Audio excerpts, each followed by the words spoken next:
Hola, soy Sofía. Mi propio padre me echó de la casa familiar, llamándome una vergüenza, basándose en una mentira que mi hermana inventó para destruirme, y lo hizo sin siquiera pedirme una sola explicación. Fue el momento en que entendí que, para mi familia, la verdad nunca importó tanto como las apariencias. ¿Alguna vez te has sentido tan traicionada por las personas que deberían protegerte? Antes de contarte cómo el destello del reloj de oro de mi padre, mientras me señalaba la puerta, se convirtió en la imagen que selló mi destino, deja un comentario diciéndome desde dónde me estás viendo y suscríbete al canal. Créeme, no querrás perderte lo que sucedió cuando, 7 años después, les mostré a todos la verdad que se escondía en esas mismas paredes. Tenía 26 años y estaba a punto de terminar mi doctorado en astrofísica. Había regresado temporalmente a la lujosa mansión de mis padres en Miami, buscando la paz necesaria para escribir las últimas páginas de mi tesis.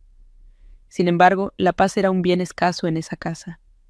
Mi familia vivía en un mundo de apariencias, un universo paralelo al mío, donde los logros se medían en el valor de un auto o en la exclusividad de un club social. Mi hermana mayor, Isabel, era la estrella de ese universo. Casada con Mateo, un hombre de buena familia, encarnaba todo lo que mis padres valoraban: mis logros académicos, mis publicaciones en revistas científicas, mis noches en vela, estudiando los secretos del cosmos. Todo eso era, para ellos, un pasatiempo excéntrico, algo que no se podía presumir en una cena de gala. Mi padre, Alejandro, era un hombre de pocas palabras y gestos fríos. Su aprobación era una cima que nunca logré conquistar. Cada conversación familiar orbitaba inevitablemente en torno a los éxitos de Isabel: su nueva casa, sus vacaciones en Europa, su vida social perfecta. Mi madre, Camila, siempre a la sombra de mi padre, se limitaba a sentir, reforzando esa dinámica tóxica. Yo me sentía como un satélite invisible, girando en una órbita lejana, observando un sistema familiar del que no me sentía parte. Isabel, por su parte, alimentaba esa distancia con comentarios sutiles, presentándome como la hermana rara, la que vivía en su propio mundo, una persona inestable y poco confiable. No me daba cuenta entonces, pero estaba tejiendo pacientemente la red que pronto usaría para atraparme.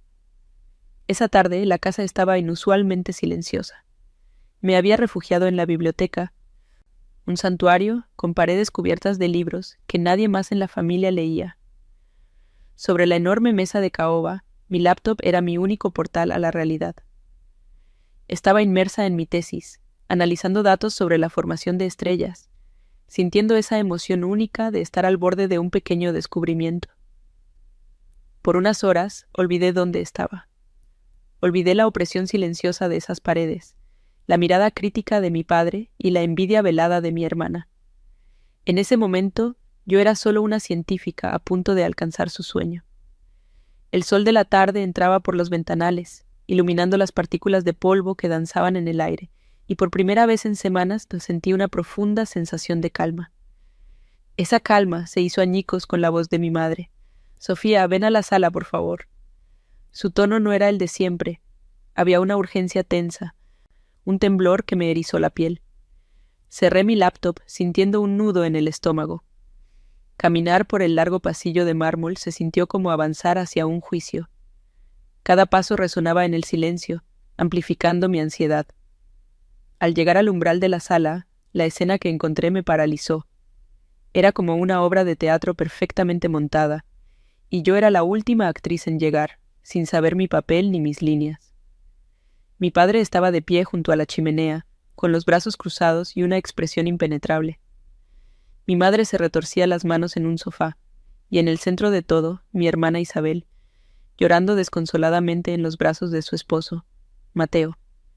Isabel levantó la vista, sus ojos enrojecidos fijos en mí con una mezcla de dolor fingido y triunfo malévolo. Mateo, por su parte, no podía sostenerme la mirada. Sus ojos se desviaban hacia una alfombra persa carísima, como si el patrón del tejido fuera lo más interesante del mundo. Su incomodidad era palpable, casi un grito silencioso en medio de la farsa de mi hermana. «¿Qué está pasando?», pregunté, aunque una parte de mí ya sabía que estaba a punto de ser arrastrada a una tormenta que no había provocado. El aire estaba cargado de una tensión tan densa que casi se podía cortar. Nadie respondió de inmediato, dejando que el peso de la escena me aplastara antes de que se pronunciara una sola palabra de acusación. Fue Isabel quien rompió el silencio, con una voz quebrada por sollozos teatrales. «No puedo creer que me hayas hecho esto, Sofía», exclamó, levantando su teléfono para que mi padre lo viera. «Ella intentó seducir a Mateo, me mandó mensajes, propuestas indecentes». Mi cerebro se detuvo por un segundo, incapaz de procesar la magnitud de la mentira. ¿Mensajes? ¿Yo? Apenas cruzaba palabra con Mateo, más allá de los saludos cordiales. La acusación era tan absurda, tan descaradamente falsa, que por un instante esperé que todos se echaran a reír. Pero nadie lo hizo. Mi padre tomó el teléfono de la mano de Isabel, lo miró por un segundo y su rostro se endureció como el granito. No me preguntó nada. No me miró. La sentencia ya había sido dictada. «Recoge tus cosas y vete de esta casa», dijo mi padre, con una calma glacial que helaba más que cualquier grito. Levantó su mano y señaló la puerta principal. La luz de la lámpara de cristal se reflejó en su reloj de oro, un destello que se grabó a fuego en mi memoria. Ese reloj, símbolo de su poder y su estatus, era el mazo del juez que me condenaba sin juicio. «Has traído la vergüenza a esta familia». Esas palabras rebotaron en las paredes de la lujosa sala, vacías de cualquier afecto. Miré a mi madre buscando una pizca de apoyo, pero ella solo bajó la cabeza, cómplice con su silencio. En ese instante, mientras mi mundo se derrumbaba, mi mirada se desvió instintivamente hacia la esquina superior del techo, donde sabía que mi padre había instalado una pequeña y discreta cámara de seguridad. El shock me dejó muda. No había defensa posible contra una mentira que todos habían decidido creer. Discutir habría sido inútil. Solo habría añadido más leña al fuego de su desprecio. Así que, en silencio, me di la vuelta y caminé de regreso a la biblioteca. Mis manos temblaban, pero mi mente estaba extrañamente clara. Dejé atrás mi ropa, mis libros, mis recuerdos de la infancia. Solo había una cosa que me pertenecía. Una cosa que representaba quién era yo, en realidad. Tomé mi laptop, el dispositivo que contenía años de trabajo, de sueños y de sacrificios. Era mi futuro, mi dignidad y mi única posesión verdadera en ese momento. Abracé la máquina contra mi pecho y salí de esa casa sin mirar atrás, mientras la pesada puerta de roble se cerraba a mis espaldas con un sonido definitivo. La calle se sentía extrañamente silenciosa después del portazo. Por un momento, me quedé inmóvil en la acera de mármol, abrazando mi laptop como si fuera un escudo. El sol de Miami comenzaba a ponerse, tiñendo el cielo de tonos anaranjados y púrpuras, una belleza cruel que contrastaba con la fealdad de lo que acababa de ocurrir. Miré hacia atrás, hacia la imponente fachada de la casa que había sido mi hogar, y me sentí como una extraña. Las luces se encendían en el interior una por una, revelando siluetas que se movían detrás de las cortinas de seda. Eran mi familia, continuando con su vida como si yo nunca hubiera existido, como si mi expulsión fuera tan trivial como sacar la basura. El peso de mi laptop era el único recordatorio de que tenía un futuro, aunque en ese instante se sintiera increíblemente lejano y frágil. Con manos temblorosas, saqué mi teléfono y llamé a la única persona en el mundo en la que podía confiar. Mi amiga de la universidad, Elena. Cuando contestó, mi voz se quebró. Intenté explicarle lo que había pasado, pero las palabras se atropellaban, ahogadas por la humillación y el shock. No necesitaba entender los detalles, solo escuchó mi llanto y dijo: «Estoy en camino, envíame tu ubicación». Esperé sentada en un banco, sintiéndome expuesta y vulnerable bajo las farolas que comenzaban a iluminar el exclusivo vecindario. Cada auto de lujo que pasaba parecía mirarme con desdén. Cuando el modesto auto de Elena dobló la esquina, sentí una ola de alivio tan intensa que casi me derrumbó. Subí al coche y no dije nada. Ella tampoco preguntó. Simplemente me llevó a su pequeño apartamento, un mundo de distancia de la opulencia y la frialdad que acababa de dejar atrás. Esa primera noche fue un infierno.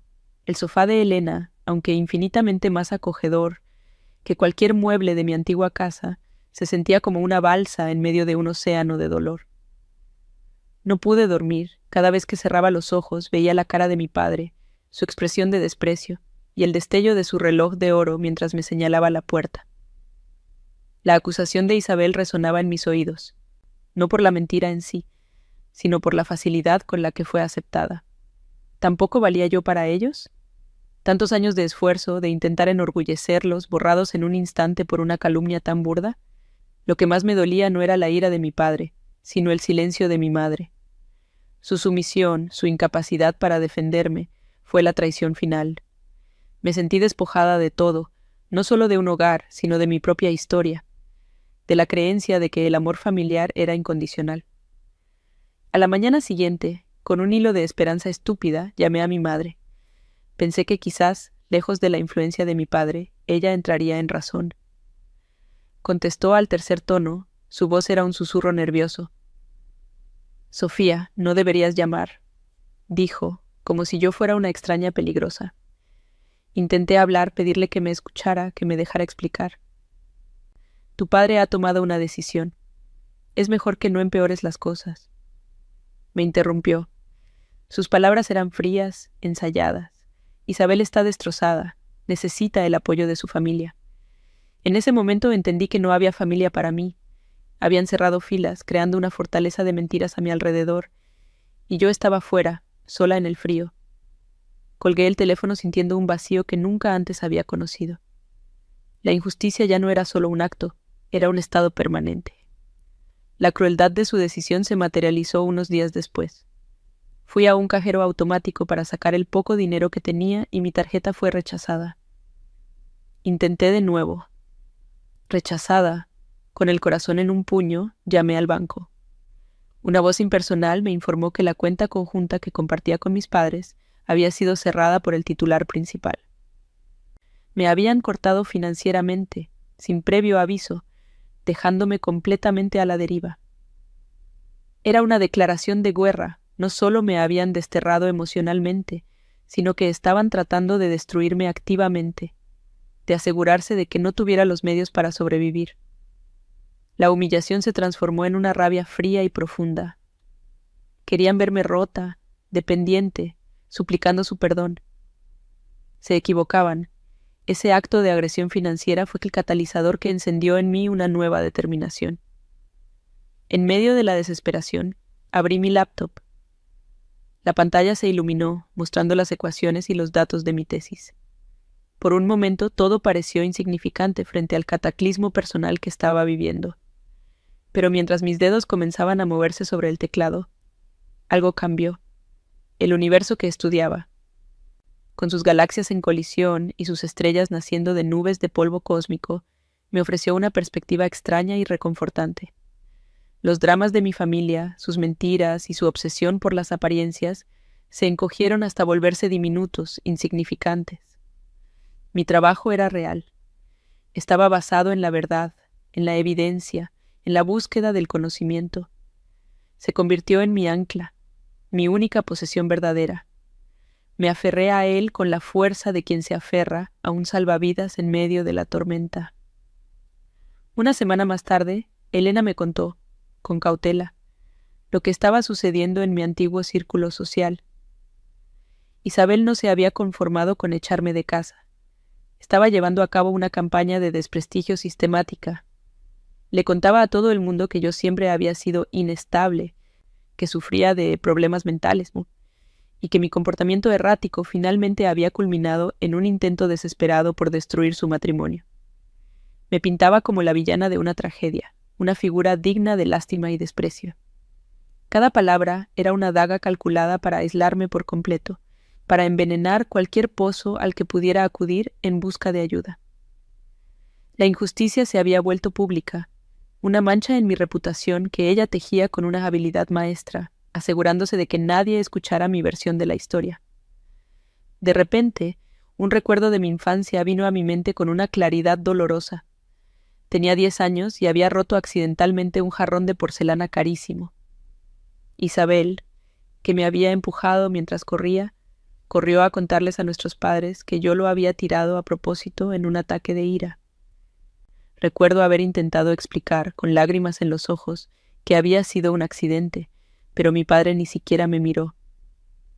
«Aprende a controlar tu temperamento, Sofía», dijo, mientras consolaba a una Isabel que fingía estar asustada de mí. Ese episodio, que había enterrado en mi memoria, era un microcosmos de nuestra dinámica familiar. Isabel siempre había sido la narradora y yo, el personaje defectuoso de sus historias. La acusación actual no era un evento aislado, era la obra maestra de una artista de la manipulación que llevaba toda la vida perfeccionando su arte. El golpe final llegó por correo certificado al apartamento de Elena.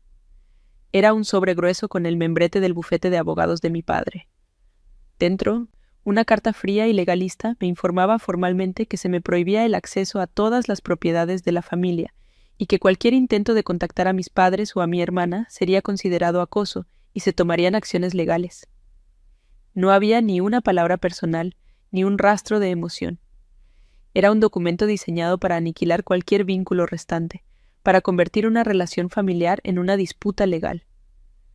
Sostuve ese papel en mis manos y sentí cómo se rompía el último hilo que me unía a ellos. La injusticia ahora estaba sellada, notariada y entregada por un mensajero. Me habían borrado de sus vidas con la misma frialdad con la que se firma un contrato. En medio de todo ese dolor, una imagen seguía volviendo a mí. El rostro de Mateo durante la acusación. Su incomodidad, su mirada huidiza, la forma en que su cuerpo parecía querer estar en cualquier otro lugar. No era la cara de un hombre traicionado o acosado. Era la cara de un cómplice culpable, de alguien atrapado en una mentira que no era la suya. Ese recuerdo se convirtió en una pequeña grieta en el muro de su narrativa perfecta. No sabía por qué ni cómo, pero intuía que él era el eslabón débil de su farsa. Esa idea no me ofrecía consuelo inmediato, pero plantó una semilla en mi mente. La verdad, aunque enterrada bajo capas de mentiras y poder, tenía una forma de encontrar la luz. Y yo sabía que, en algún lugar de esa casa, una pequeña cámara de seguridad había sido un testigo silencioso de todo. Con esa certeza latente, canalicé toda mi rabia y mi dolor en mi trabajo.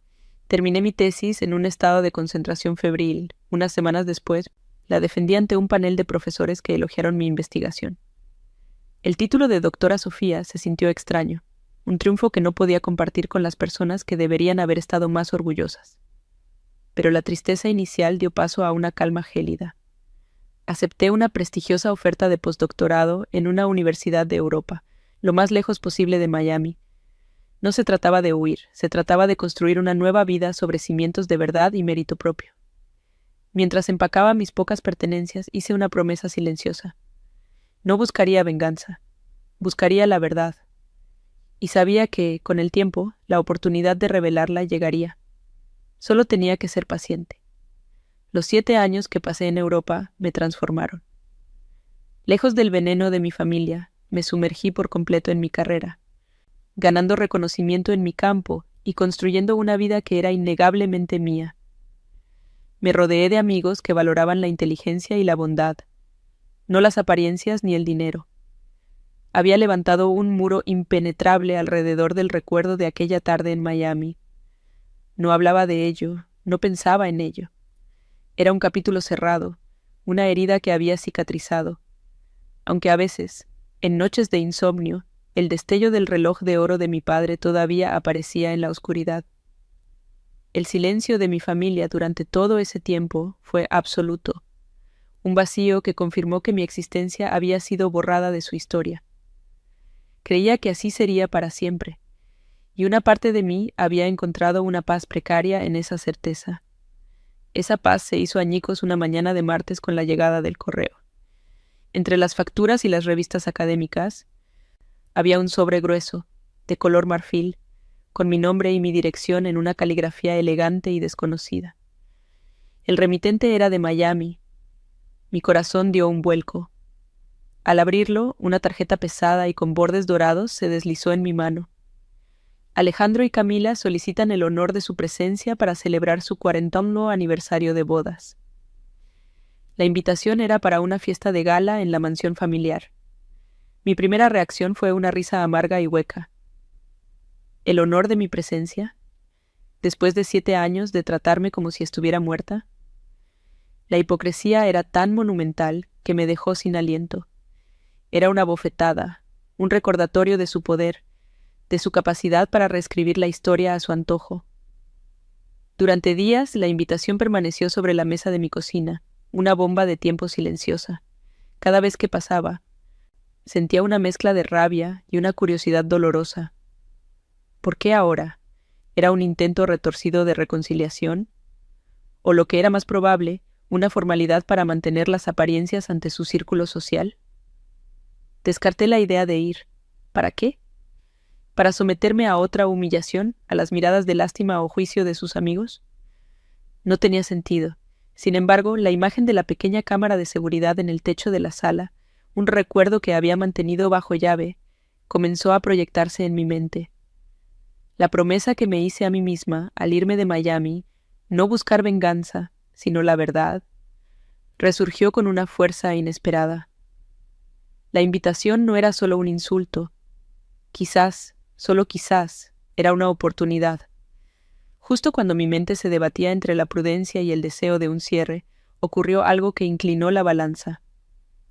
Recibí una notificación en una red profesional, un lugar donde solo existía la doctora Sofía, la astrofísica. El mensaje era de un perfil que no reconocí al instante, pero el nombre me heló la sangre. Mateo.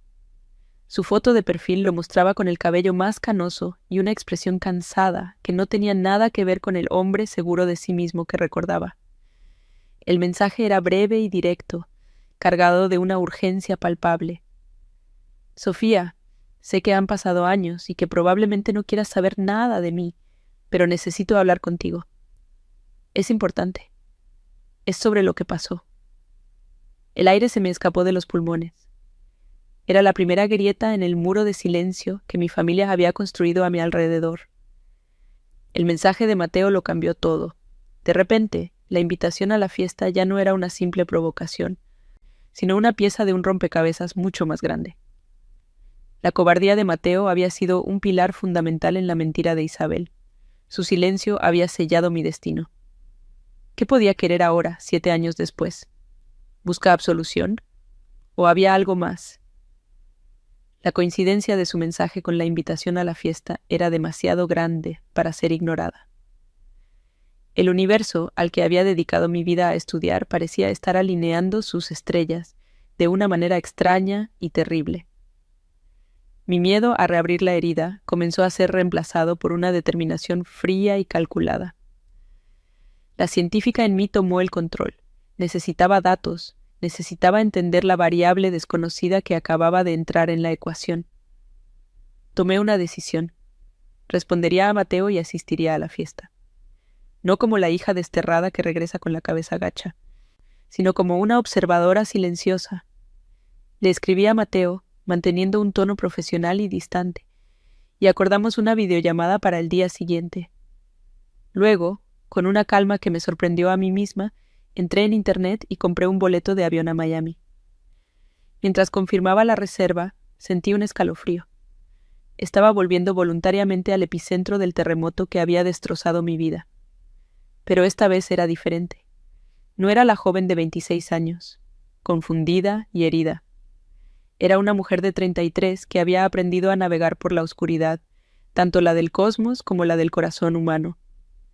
La videollamada con Mateo fue surrealista. Su rostro, pixelado en mi pantalla, era el de un hombre que había sido vaciado por dentro. Sin rodeos, me contó que él e Isabel estaban en medio de un divorcio contencioso y lleno de amargura. «Ella me destruyó, Sofía», dijo, con la voz quebrada. Y todo empezó con esa mentira. Confesó cada detalle de aquel día. Cómo Isabel lo había coaccionado, amenazándolo con usar la influencia de mi padre para arruinar su carrera si no seguía su guión. Me contó cómo ella había escrito los supuestos mensajes desde un teléfono prepago y se los había enviado a sí misma. Me pidió perdón una y otra vez, no esperando que lo aceptara, sino como si necesitara expulsar el veneno que lo había consumido durante años. Escucharlo fue como ver la última pieza de un doloroso enigma encajar en su lugar. Mientras él hablaba, una idea audaz y arriesgada se formó en mi mente. Dejé que terminara su confesión, que vaciara toda su culpa y su resentimiento. Luego, Con la voz más serena que pude encontrar, le pregunté: «Mateo, te creo, pero después de 7 años de mentiras, mis palabras no valen nada contra las de ellos. ¿Estarías dispuesto a contarme todo esto de nuevo, pero esta vez, permitiéndome grabar nuestra conversación?» Vi la duda en sus ojos, el miedo a las represalias. Pero luego, su expresión se endureció. La batalla legal con Isabel lo había despojado de todo, excepto de su deseo de que la verdad saliera a la luz. «Sí», dijo finalmente, con una resolución que no le había escuchado antes. «Lo haré. Ella no se saldrá con la suya. No otra vez». En ese instante, supe que tenía algo más poderoso que un viejo video de seguridad. Tenía un testimonio irrefutable. Aterricé en Miami 2 días antes de la fiesta. La humedad y el calor de la ciudad me golpearon como un recuerdo físico, trayendo consigo una oleada de ansiedad. En lugar de quedarme con Elena, reservé una habitación de hotel anónima con vistas al océano. Necesitaba un espacio neutral, un cuartel general. Pasé las siguientes 48 horas preparándome. Con la ayuda de un amigo experto en tecnología, logré acceder a la nube donde se almacenaban las grabaciones de la cámara de seguridad de la casa. Encontré el archivo de aquel día. Verlo fue como recibir un puñetazo en el estómago, pero lo guardé junto con la grabación de la confesión de Mateo. Tenía las 2 piezas de la verdad, el antes y el después. El plan ya no era una vaga idea, sino una secuencia de acciones claras y precisas. No era venganza, era una corrección en el tejido de la realidad que ellos habían torcido. La noche antes de la fiesta, me paré frente al espejo de mi habitación de hotel. El vestido que había comprado era de un color azul profundo, elegante y sobrio. Era una armadura. En la pantalla de mi laptop, los 2 archivos de video estaban listos, guardados en una pequeña unidad USB que sentía pesada como una piedra en mi mano. Miré mi reflejo y no vi a la joven asustada que había sido expulsada de su hogar. Vi a una mujer que había sobrevivido a un agujero negro emocional y había salido al otro lado, más fuerte y con una claridad implacable. No sentía odio, ni siquiera rabia. Sentía una calma profunda, la calma que precede a un evento inevitable. Mañana no iba a una fiesta. Iba a presentar los resultados de una investigación que había durado 7 años, y sabía, con una certeza absoluta, que mis conclusiones serían irrefutables. Llegó el día de la fiesta. Desperté con el sol de Miami entrando por la ventana de mi habitación de hotel. Una luz brillante y dura que parecía querer exponerlo todo. Sobre la mesita de noche, la pequeña unidad USB era lo primero que veía. Era un objeto tan diminuto para contener el peso de 7 años de injusticia. Me levanté y comencé mi rutina matutina con una calma casi antinatural. No había nervios, solo una claridad de propósito que nunca antes había sentido. Mientras me preparaba una taza de café, me di cuenta de que el temblor en mis manos, ese compañero constante durante los primeros años de mi exilio, había desaparecido por completo. Hoy no era la víctima que regresaba a la escena del crimen. Era la científica que volvía al laboratorio para presentar una conclusión que había sido rigurosamente verificada. El experimento estaba a punto de terminar. Mi teléfono vibró con un mensaje de Elena. «¿Estás segura de esto, Sophie? No tienes que demostrarles nada a ellos». Su preocupación me conmovió, un recordatorio cálido de que, aunque estaba a punto de entrar sola en territorio enemigo, no estaba completamente sola en el mundo. Le respondí con un simple: «Es por mí, no por ellos. Necesito cerrar este capítulo». Sabía que ella lo entendería. Colgué el teléfono y miré el océano. Las olas rompían contra la orilla con una constancia rítmica, indiferentes a los dramas humanos. Ese pensamiento, en lugar de hacerme sentir pequeña, me dio fuerza. Mi dolor era inmenso para mí, pero el universo seguía su curso. Y la verdad, como una ley física, tarde o temprano termina por imponerse. Hoy yo solo iba a ser el catalizador. Pasé la tarde finalizando los detalles de mi plan. No era un plan de confrontación verbal, porque sabía que en ese terreno Isabel siempre ganaría. El mío era un plan de evidencia. En mi laptop abrí un plano de la mansión que había encontrado en los registros públicos del condado. Identifiqué la ubicación del gran salón, la terraza y, lo más importante, la consola de audio y video que mi padre siempre usaba para proyectar presentaciones en sus fiestas. Tenía los 2 archivos de video editados en una secuencia simple. Primero, el crudo video de la cámara de seguridad de hacía 7 años. Segundo, la confesión de Mateo, clara y sin cortes. La unidad USB estaba formateada para ser compatible con cualquier dispositivo. No estaba dejando nada al azar. Mi enfoque no era emocional, era quirúrgico. Iba a extirpar una mentira con la precisión de un bisturí. Justo cuando sentía que mi determinación era inquebrantable, un recuerdo me asaltó sin previo aviso. Tenía 17 años y acababa de recibir una beca completa para mi carrera universitaria.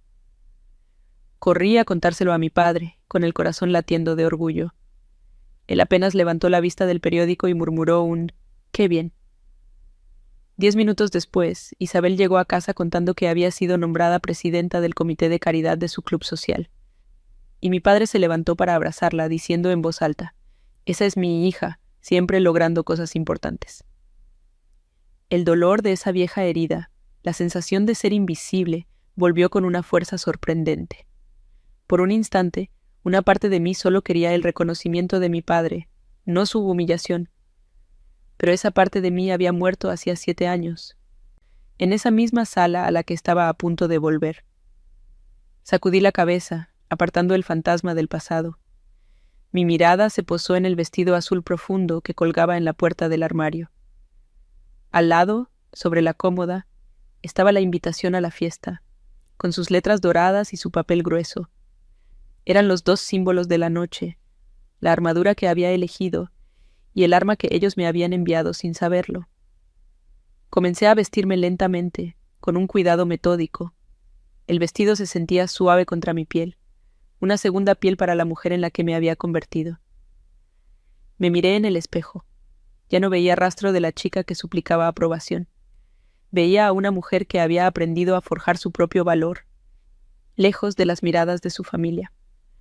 Tomé la pequeña cartera de mano, metí la unidad USB en un bolsillo interior y sentí cómo encajaba en su lugar, lista. Llamé a un servicio de transporte. Mientras esperaba en el vestíbulo del hotel, observaba a la gente a mi alrededor, parejas riendo, familias dirigiéndose a cenar. Vi a un padre levantar a su hija pequeña en brazos y ella soltó una carcajada que llenó el espacio. Sentí una punzada de algo que no era envidia, sino una profunda melancolía por lo que nunca tuve. Por un momento me pregunté si valía la pena. ¿Qué ganaría realmente al exponerlos? La respuesta llegó con la misma claridad que mi determinación. Ganaría mi paz. Ganaría el derecho a que mi historia fuera contada correctamente, aunque solo fuera por una vez. Estaba a punto de realizar la corrección más importante de mi vida, no en una ecuación cósmica, sino en mi propia biografía. El auto llegó, y subí sin dudar. El trayecto hacia la mansión fue como viajar a través de un túnel del tiempo. Cada calle, cada palmera, cada portón de hierro forjado era un recordatorio de una vida que ya no era mía. El vecindario seguía siendo un monumento a la opulencia, un mundo perfectamente cuidado donde las apariencias lo eran todo. Sostuve mi cartera con fuerza. El pequeño dispositivo en su interior se sentía como un corazón palpitante. El conductor, ajeno a mi misión, intentó hacer una conversación trivial sobre el tráfico. Yo solo asentía, con la mirada fija en el camino que me llevaba de vuelta al punto de origen de mi dolor. A medida que nos acercábamos, las luces de la mansión se hicieron visibles a través de los árboles, un resplandor artificial que prometía una noche de celebración. Para mí, prometía algo muy diferente. Cuando el auto se detuvo frente a la imponente entrada, sentí que el aire se volvía más denso. La música clásica flotaba desde el interior, mezclada con el murmullo de voces y risas. Valets vestidos de uniforme corrían para abrir las puertas de autos que costaban más que mi apartamento en Europa. Por un momento, me sentí como una impostora, una extraña a punto de infiltrarse en una fortaleza. Pero luego recordé que yo no era la que estaba fuera de lugar. La mentira era la verdadera intrusa en esa casa, y yo solo venía a desalojarla. Respiré hondo, el aire húmedo de Miami llenando mis pulmones. Pagué al conductor, Salí del auto y caminé hacia la entrada con la cabeza en alto. Cada paso sobre el camino de piedra era firme, decidido. El punto de no retorno había llegado. Al cruzar el umbral, el impacto fue inmediato. El vestíbulo estaba abarrotado de la élite social de Miami, un mar de joyas brillantes y sonrisas forzadas. El olor a perfume caro y a dinero viejo era abrumador. Vi a mi madre, Camila, cerca de la entrada, recibiendo a los invitados con la gracia de una anfitriona experimentada. Nuestros ojos se encontraron por una fracción de segundo. En su rostro vi una secuencia de emociones en cámara rápida. Sorpresa, confusión y luego una máscara de fría cortesía.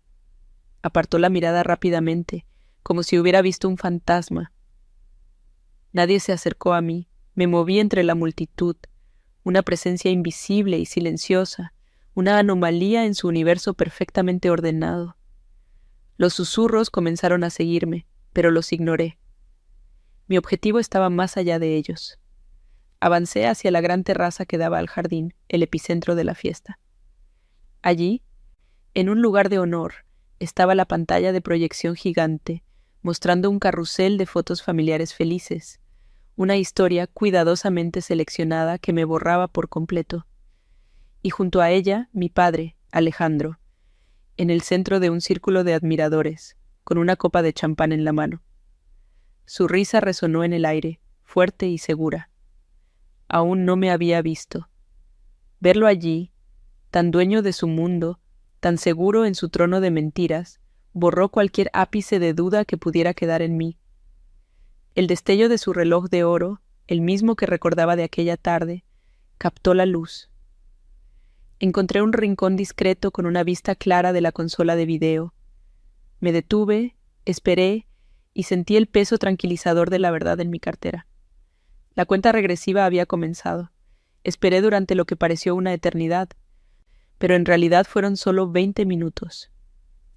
El momento perfecto llegó, como siempre supe que lo haría.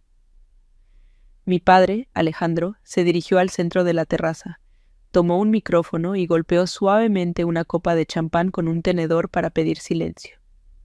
Las conversaciones se apagaron y todos los ojos se volvieron hacia él.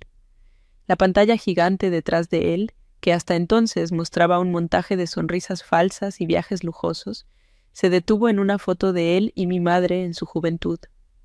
Una imagen de un pasado que, para mí, nunca había sido del todo real. El escenario estaba listo. La audiencia cautiva.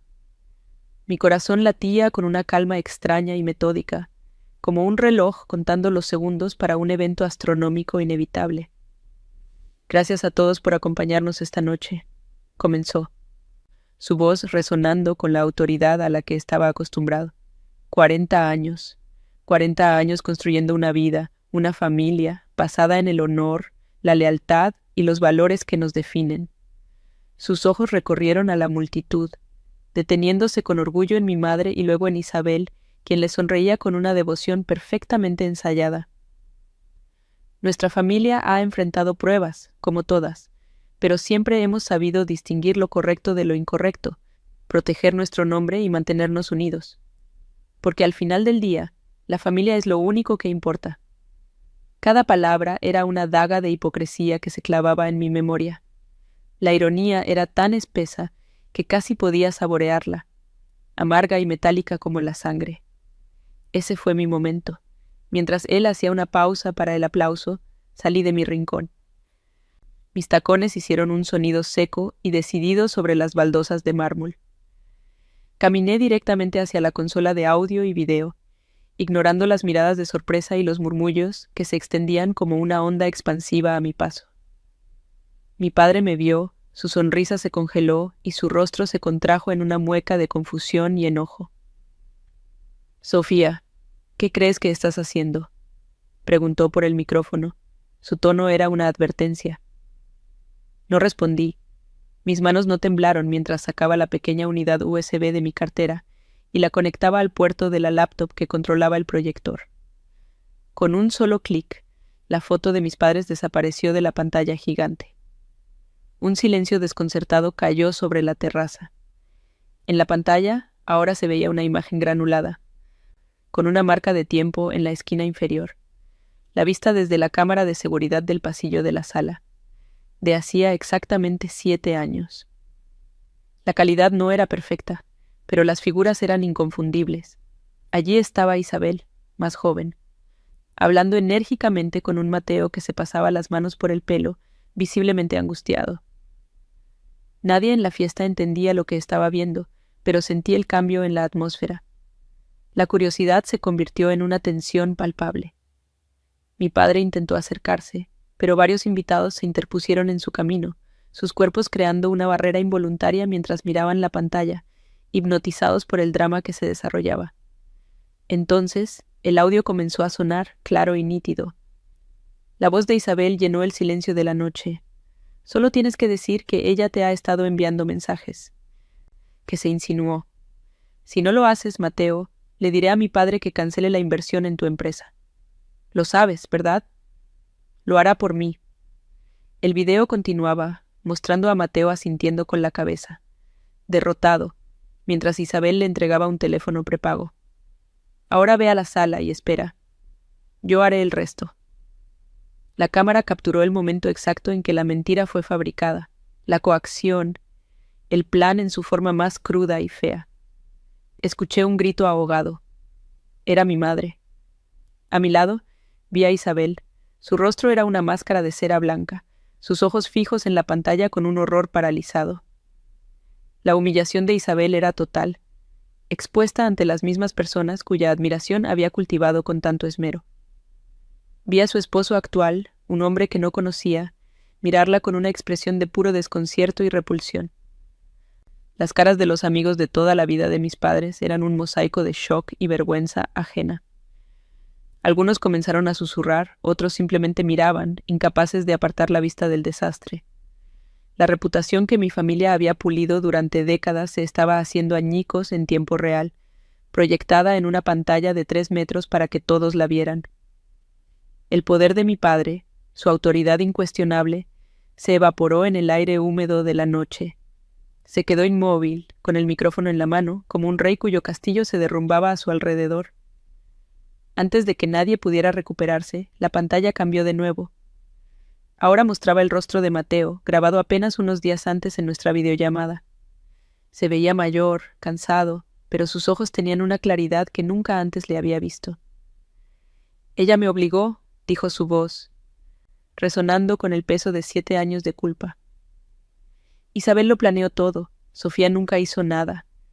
Fue una mentira para deshacerse de ella porque no podía soportar que alguien en la familia fuera más brillante, más independiente. Y yo fui un cobarde por permitirlo. Le pido perdón a Sofía, aunque sé que no lo merezco, pero la verdad tenía que saberse. La confesión, directa y sin adornos, fue el golpe de gracia. Era la validación que había esperado durante 7 años, no de mi familia, sino de la verdad misma. Cuando el video terminó y la pantalla se quedó en negro, el silencio que siguió fue absoluto, profundo, casi sagrado. Era el silencio que sigue a una explosión, cuando el polvo aún no se ha asentado.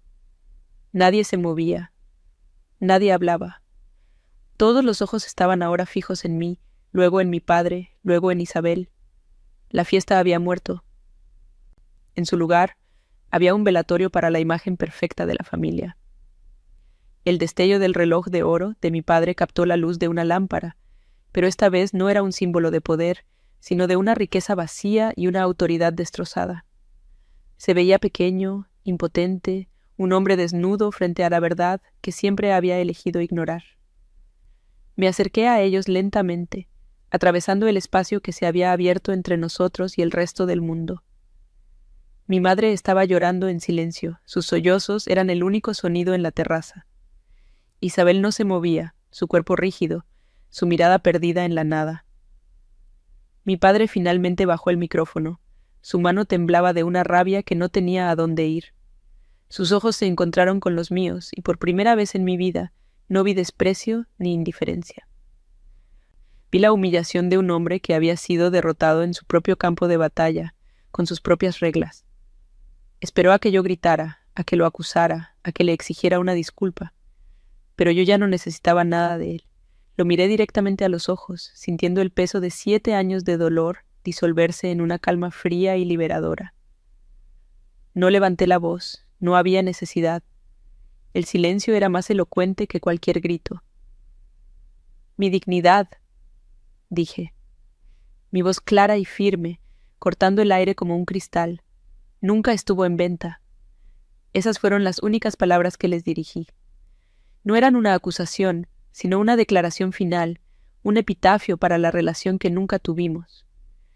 Miré a Isabel una última vez, no con odio, sino con una especie de lástima distante. Era una prisionera en una jaula dorada que ella misma había construido. Su castigo no era mi problema. Sin esperar una respuesta, me di la vuelta. Caminé a través de la multitud petrificada, que se apartaba a mi paso como si el mar se abriera. No miré hacia atrás. Escuché el sonido de un vaso rompiéndose, seguido de un murmullo creciente, pero seguí caminando. Atravesé la casa, el mismo pasillo de mármol por el que había sido expulsada, pero esta vez cada paso se sentía ligero. Al salir a la noche fresca, respiré hondo, llenando mis pulmones con aire limpio. No sentía euforia ni triunfo, sentía paz, una paz profunda y definitiva. El capítulo no solo estaba cerrado, el libro entero había sido reescrito con la verdad. Y yo, por fin, era libre. El auto que había reservado me esperaba al final del largo camino de entrada, oculto en la sombra de unos robles. El conductor no hizo preguntas. Mientras me alejaba, no miré hacia atrás, pero la imagen de la fiesta desmoronándose estaba grabada en mi mente. No sentía alegría ni un deseo de venganza satisfecho. Sentía una quietud inmensa, como la que se encuentra en un observatorio en mitad de la noche, cuando el único sonido es el zumbido de los telescopios, moviéndose para seguir el lento vals de las estrellas. El peso que había llevado en mis hombros durante 7 años se había desvanecido, no con una explosión, sino con un suspiro silencioso. El aire que entraba por la ventanilla se sentía fresco y limpio, como si estuviera respirando por primera vez. El capítulo había terminado. Había presentado mis datos, mis conclusiones eran irrefutables, y ahora el experimento había concluido. Mi trabajo allí estaba hecho. Al día siguiente, en el aeropuerto de Miami, el bullicio anónimo de los viajeros era un bálsamo. Nadie sabía quién era yo ni la tormenta que había desatado la noche anterior en una de las mansiones más exclusivas de la ciudad. Mientras esperaba mi vuelo de regreso a Europa, mi teléfono vibró con un mensaje de Elena. ¿Estás bien? Le respondí con una simple foto del tablero de salidas, con mi destino resaltado. Era toda la respuesta que necesitaba. Entré brevemente en las redes sociales por curiosidad y vi los primeros ecos del escándalo. Publicaciones vagas de algunos invitados sobre una noche dramática y el abrupto final de la celebración. Lo cerré de inmediato. Ya no era mi historia. Era su desastre, sus consecuencias. Yo estaba abordando un avión hacia mi vida, una vida que había construido a miles de kilómetros de distancia, ladrillo a ladrillo, con verdad y trabajo duro. Con el tiempo, los detalles de las consecuencias me llegaron a través de Elena, quien me los transmitía con una mezcla de justicia poética y cautela. Isabel fue la que sufrió la caída más dura y pública. Su segundo matrimonio se disolvió en cuestión de meses. Su nuevo esposo no pudo soportar la humillación pública ni el descubrimiento de su naturaleza manipuladora. En el círculo social que era su oxígeno, se convirtió en una paria. Las invitaciones cesaron, las llamadas telefónicas dejaron de ser devueltas. La reina de las apariencias había sido despojada de su única armadura, quedando expuesta no como una villana trágica, sino como una mentirosa patética. Perdió todo lo que valoraba porque nunca entendió el valor de nada que no pudiera comprarse o manipularse. Su estatus, construido sobre una base de mentiras, se derrumbó como un castillo de naipes. Mis padres nunca intentaron contactarme directamente, pero supe que la onda expansiva también los había alcanzado. El prestigio de mi padre, Alejandro, quedó permanentemente manchado. La historia de la fiesta se convirtió en una leyenda susurrada en los clubes de campo y las galas benéficas. Su autoridad, antes incuestionable, se convirtió en objeto de burla. Se retiró de la mayoría de sus juntas directivas y se convirtió en una figura mucho más recluida. Meses después, Elena me contó que mi madre, Camila, finalmente había encontrado una voz. La confrontación la había despertado de su letargo de décadas. Su matrimonio con mi padre no terminó, pero se transformó en una convivencia fría. Un recordatorio diario y silencioso del honor familiar que él tanto pregonaba y que había permitido que se destruyera por una mentira. Mateo me envió un último correo electrónico una semana después de la fiesta. No pedía nada. Simplemente me contó que había finalizado su divorcio con Isabel y que se mudaba de Miami para empezar de cero. Contar la verdad fue lo más aterrador que he hecho, escribió, pero también es lo único que me ha permitido volver a mirarme en el espejo. Le deseé lo mejor en una respuesta corta y sincera, y nunca más volvimos a hablar. Su confesión no había sido para mí, sino para él mismo. Había sido un peón en el juego de Isabel y, al final, había decidido derribar el tablero. Su camino era suyo, y me alegraba saber que había encontrado el primer paso hacia su propia paz, lejos de la toxicidad que casi nos había consumido a ambos. Mi regreso a Europa fue un regreso a casa en el sentido más profundo de la palabra. Mi apartamento, lleno de libros de ciencia, mapas estelares y fotos de mis amigos, se sentía como un santuario. Mi trabajo me recibió como un viejo amigo. Me sumergí en mi investigación sobre la formación de sistemas planetarios con una nueva energía, una mente despejada de las sombras del pasado. La diferencia entre mi vida y la que había dejado atrás era abismal. Allí, la riqueza se medía en la marca de un auto. Aquí, en el valor de un descubrimiento. Allí, el estatus dependía de a quién conocías. Aquí, de lo que sabías. Me di cuenta de que mi familia no me había desterrado. Sin saberlo, me habían liberado para encontrar el único lugar donde realmente pertenecía. Unos 6 meses después, recibí un paquete inesperado de Miami. No había remitente, pero reconocí la letra de mi madre en la etiqueta de la dirección. Dentro, sin ninguna nota, había algunas de mis pertenencias de la infancia que había dejado atrás. Un par de libros de ciencia ficción, mi colección de rocas y un pequeño telescopio que me habían regalado cuando cumplí 10 años. Sostuve el telescopio en mis manos. El metal frío era un ancla al pasado. No sentí dolor ni nostalgia, solo una tranquila aceptación. Era un intento de mi madre, en su lenguaje silencioso, de reconocer la persona que yo siempre había sido. Me quedé con el telescopio, un símbolo de mi verdadera identidad, y doné el resto. Era mi forma de decidir qué parte de mi historia merecía ser llevada al futuro. Eliminé los archivos de video de todos mis dispositivos. La grabación de la cámara de seguridad y la confesión de Mateo ya no eran necesarias. Habían cumplido su propósito, eran la evidencia de un caso que ya estaba cerrado. La imagen del reloj de oro de mi padre, que una vez me había perseguido como un destello de trauma, ahora era solo un recuerdo descolorido, el símbolo de un poder que ya no tenía ninguna influencia sobre mí. La laptop que había sido mi único salvavidas ese día seguía siendo mi herramienta de trabajo, pero ya no era un escudo, sino simplemente una ventana al universo. Los objetos habían perdido su carga emocional.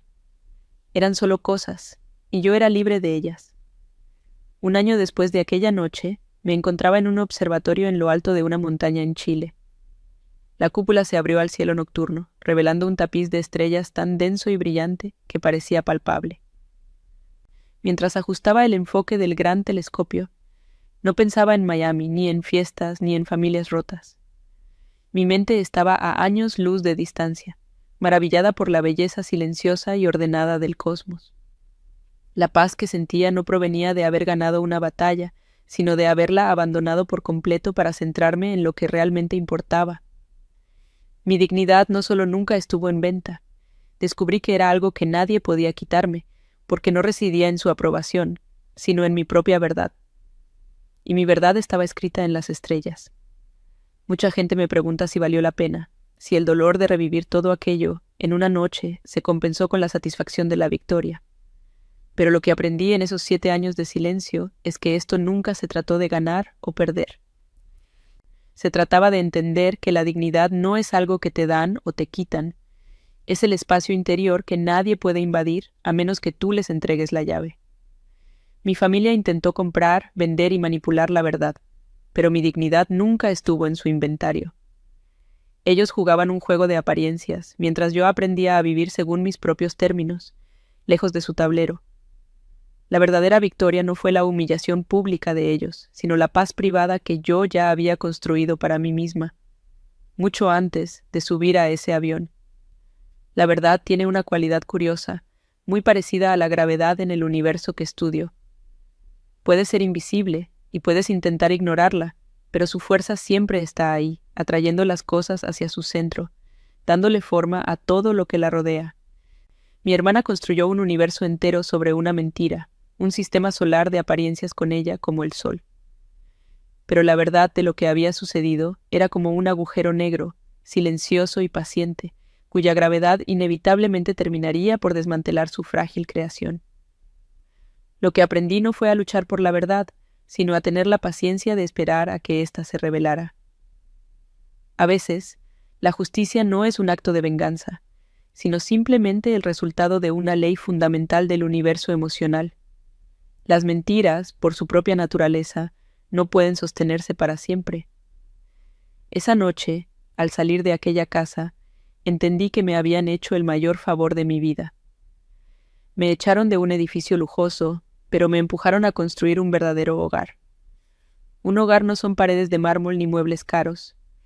Es un lugar donde tu alma puede respirar, donde eres amado por lo que eres, no por lo que representas. Mi hogar se convirtió en mi pequeño apartamento en Europa, en las conversaciones con amigos que valoraban mis ideas, en la quietud de un observatorio bajo un cielo estrellado. Si estás en una situación donde la sangre te asfixia, recuerda que el mundo es vasto, y que la familia que eliges, la tribu que construyes con lazos de respeto y afecto genuino, puede ser mucho más fuerte y real que aquella en la que naciste. El cierre no llegó cuando la pantalla se quedó en negro. Llegó en los miles de días que pasaron antes, en cada momento en que elegí mi trabajo sobre mi resentimiento, mi futuro sobre mi pasado. Nunca necesité su disculpa, porque buscarla habría significado que su opinión todavía importaba. La verdadera libertad es darte cuenta de que no necesitas nada de las personas que te rompieron. El perdón, si llega, no es un regalo que les das a ellos, es un acto de liberación para ti mismo. Es soltar la cuerda que te mantiene atado a su toxicidad, no para que ellos se sientan mejor, sino para que tú puedas, finalmente, alejarte flotando libremente. Mi paz no dependía de su arrepentimiento, y esa, quizás, fue mi mayor fuente de poder. Durante años imaginé 1000 confrontaciones, discursos llenos de rabia y acusaciones. Pero cuando llegó el momento, elegí el silencio y la evidencia. Aprendí que en una batalla contra manipuladores, tus emociones son el arma que usarán en tu contra. Mi formación como científica me enseñó a separar los hechos del ruido, a presentar datos en lugar de opiniones. La verdad, presentada de forma clara y sin adornos, es más devastadora que cualquier insulto. No tuve que gritar para ser escuchada. La grabación habló por mí, y en el silencio que siguió, mi calma fue la declaración más poderosa de todas. A veces, la respuesta más contundente no es un estallido, sino una tranquilidad inquebrantable que demuestra que ya no pueden afectarte. La acusación de mi hermana, ella intentó seducir a mi esposo, fue el misil que lanzaron para destruirme. Pero la ironía es que, al hacerlo, me obligaron a encontrar una fuerza que no sabía que tenía. 7 años después, lo que traje a esa fiesta no fue solo una grabación. Traje la prueba viviente de que su plan había fracasado. Traje a una mujer que había prosperado no a pesar de ellos, sino gracias a su ausencia. La evidencia en esa unidad USB era solo la manifestación física de una verdad mucho más profunda, que mi valor nunca había dependido de su juicio. Ellos querían borrarme, pero solo consiguieron que me reescribiera en una historia mucho más grande y brillante, una que yo misma controlaba. Al final, mi historia no es sobre una familia rota, sino sobre cómo reconstruirse uno mismo desde los cimientos. Es un recordatorio de que tu valor no lo define la opinión de quienes deberían amarte, sino la integridad con la que vives tu propia verdad. ¿Alguna vez has sentido que tenías que luchar para que tu propia historia fuera escuchada? Antes de irte, déjame un comentario contándome desde dónde me estás viendo y comparte un poco de tu experiencia. Y si estas historias de resiliencia y justicia te inspiran, suscríbete al canal. Créeme, no querrás perderte lo que sucede cuando una persona decide que su dignidad, finalmente, no tiene precio.